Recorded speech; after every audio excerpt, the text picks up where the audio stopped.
Oh, okay, we started. Alright, so in this little video I'm going to show you how to make a mailing node organizational cabinet. It's pretty simple. I'm not going to show you physically how to make it because I don't have a welding torch and all the supplies I listed that you'll actually need.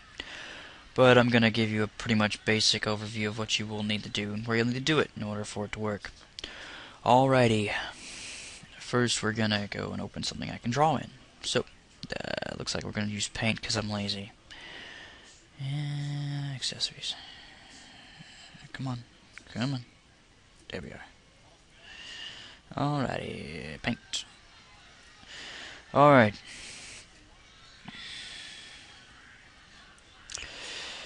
Need this maximize. Okay, so you got yourself a cabinet. Yes, it's a cabinet. Don't laugh at my lines. You got your door, you got your handle here. There's your handle. Sucks. Deal with it. Alright, you got hinges here, here, here, and here.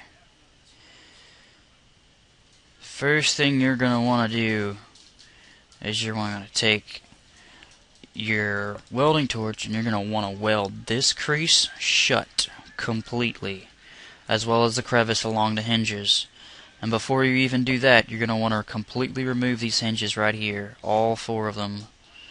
Those hinges you're going to want to completely remove by taking your screwdriver and unscrewing it, popping the hinges out. You'll take a flathead, you'll put it along the flat piece. Here's the hinge itself, like little circle thing. There'll be a little flat piece right there between the end of the hinge itself, the head, and the hinge long piece. Probably be two if it's a decently made one, or if it's cheap it'll just be one. And you're going to want to pop these out with the flathead. Once you pop them out, you'll be able to take the hinge off after you unscrew it. And once you unscrew it, the hinge will be gone. You want to do it to all four of these until all four hinges are gone. Then you're going to want to weld it shut. After you've welded it shut, you're going to want to take the cutting torch and you're going to want to cut 4 slots. Well, however many you want to make out of it, however many shelves. I'd say about... You don't want too large of a package. You should be able to put about 4 doors on each. Yeah, there's the doors. About 4, I'd say. 5 if you really want to get into it. You want to cut 5 into it on both sides. You're going to completely cut those plates out. And then it's going to look something like this after it's done. It's not going to be openable. Alright. You're going to take these plates, and then on each of these plates you're going to want to put your hinges, your small hinges onto each side. And they're going to go about right there on this side. You'll have to excuse my horrible artwork. I don't do anything graphically. Alrighty, you can do the hinges either way. It doesn't really matter on this side. It doesn't really matter at all. But you want to have some form of symmetrical appearance, so I'd just do it this way. And you got the hinges on both sides of the plate. You'll actually physically drill the holes in it. Not that hard. It's thin metal. Not going to be much of a challenge. Once you drill these holes in, you'll put one part of the hinge. Here's the hinge. That's what it looks like. That's a hinge. Yay, a hinge. You're going to want to put this piece right here onto like right here. And you're going to want the other piece to attach right here on both sides, attaching this sheet to swing back in. Alrighty. The next thing you're going to want to do is you're going to use the inside bar and you're going to put a lock about right here. That's going to swing over to this side, and it's going to pretty much every time you lock this shut, which the lock should be able to swing from like here, the hinge part, to here, to where it grabs the inside and won't open. And then after you do that, it'll effectively lock. In order to do this, you cut a hole to where the lock can slide through, and you'll stick the lock in, the actual physical lock mechanism. You'll stick it inside this. After you've gotten all the doors made and you've measured to where the piece will swing over, which you'll have to estimate by where you cut the hole, the plates, and where you can actually put it. These plates will actually open the door. Now within each one of these doors, you're going to want to cut another hole.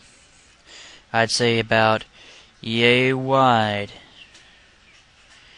This will be the actual drop point where they put the items and packages that it go into it in. This is just going to be a straight up hole. Now, for each of these holes, you're going to put a very simple mechanism on the inside. This being the door, if you're looking at it from the outside, and there's the door, you're going to take from the holes, you're going to take those the scrap metal, and you're going to angle it down to where it drops off. Now, the catch for this drop is, hang on, I messed that up. When it drops, you want the actual welding, which you're going to have to weld these on yourself. You want it to come down at a sharp angle to where it angles into the actual cabinet itself. What you're going to do is you're going to put a piece of metal about right here at the hole opening, and you're going to have to angle it sharply downward to where a hand can't reach inside and grab what's in there. And the whole point of this is that once you have this in place, no one will be able to steal it. Well, hang on. Let me get it better. There we go. That did not work as desired. Hang on. I don't even use paint that much. Screw it. I'll just figure this stuff out somehow. Pencil's garbage. Grab that color right there. That's what I was using before. I don't care. There we go. Now it's just being an ass. Okay, here we go. Alright, it'll come down to about like this. Is the angle it'll come down at. What's going to happen is when it drops into this door, the item is going to fall into the box. Because if you remember, this is smaller. The actual part comes up to about right here to here. And it's going to drop sliding down into here, which is the actual cage. This is what the inside cabinet will look like. Now, if you'll notice, you just cut a bunch of holes, and as you know, most cabinets don't have these, but I'm going to get to that in a second. And it's going to drop in, and it'll stay inside their box, which they can open with the door through the key they have. Now, I'm going to show you how you're going to get the actual shelves in. Alright, the actual shelf, when you get your average cabinet, with the doors open, there'll be a shelf here, here, and there. These are your three shelves. What you're going to do is you're going to unscrew it to where you take out this one here, and this one. You're going to completely remove those, and then every box, every door you made, you're going to add a bar at that level. So it'd be pretty much coming out to look like this at the end. What you'll do by doing this is you'll take those brackets. If you'll notice, if you take the sheet of metal and you place it up like this, you'll have a flat sheet, and you'll measure it for the length of the cabinet, and then you'll measure this out. You want it to be probably 1/8 of a centimeter smaller, so there's just enough room to where you can slide it in easily, because I'm lazy and I like to struggle with stuff.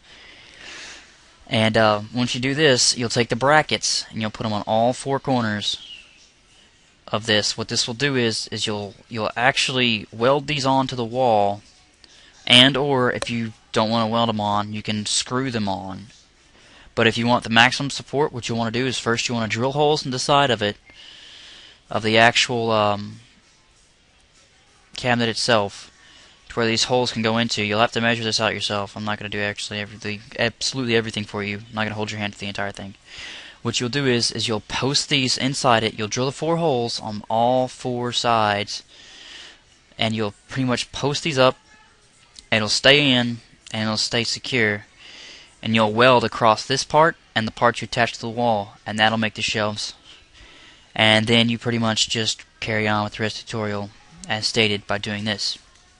Because after you do this, the cabinet itself is complete. If you got any questions, feel free to message me.